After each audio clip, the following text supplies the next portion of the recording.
Well, we like war. We like war. We're a warlike people. We like war because we're good at it. And you know why we're good at it? Because we get a lot of practice. This country's only 200 years old, and already we've had 10 major wars. We average a major war every 20 years in this country, so we're good at it. And it's a good thing we are. We're not very good at anything else anymore. Huh? Can't build a decent car, can't make a TV set or a VCR worth of fuck. Got no steel industry left, can't educate our young people, can't get health care to our old people, but we can bomb the shit out of your country, all right? Huh? We can bomb the shit out of your country, all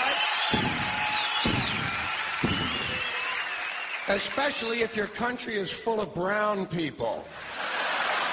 Oh, we like that, don't we? That's our hobby. That's our new job in the world, bombing brown people.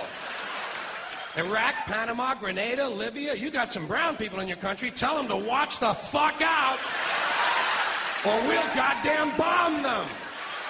Well, when's the last white people you can remember that we bombed? Can you remember the last white? Can you remember any white people we've ever bombed? The Germans, those are the only ones, and that's only because they wanted to dominate the world. Bullshit, that's our fucking job. That's our fucking job.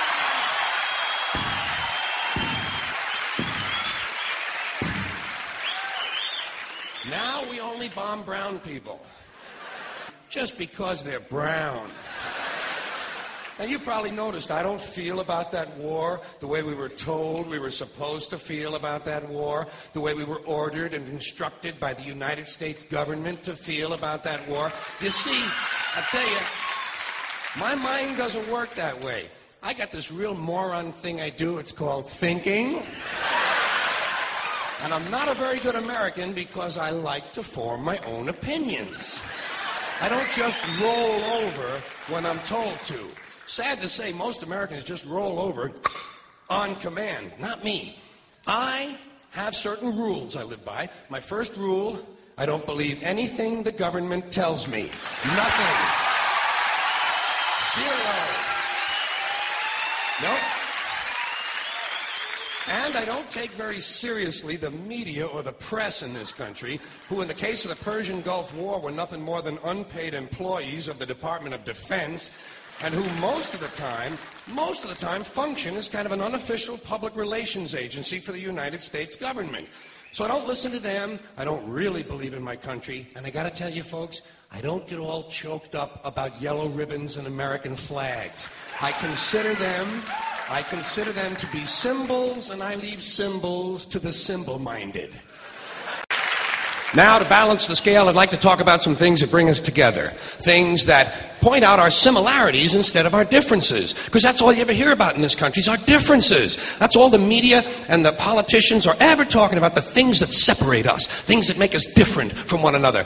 That's the way the ruling class operates in any society. They try to divide the rest of the people. They keep the lower and the middle classes fighting with each other so that they, the rich, can run off with all the fucking money.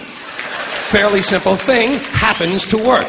You know, anything different, that's what they're going to talk about. Race, religion, ethnic and national background, jobs, income, education, social status, sexuality, anything they can do, keep us fighting with each other so that they can keep going to the bank. You know how I describe the economic and social classes in this country? The upper class keeps all of the money, pays none of the taxes. The middle class pays all of the taxes, does all of the work. The poor are there just to scare the shit out of the middle class. Keep them showing up at those jobs.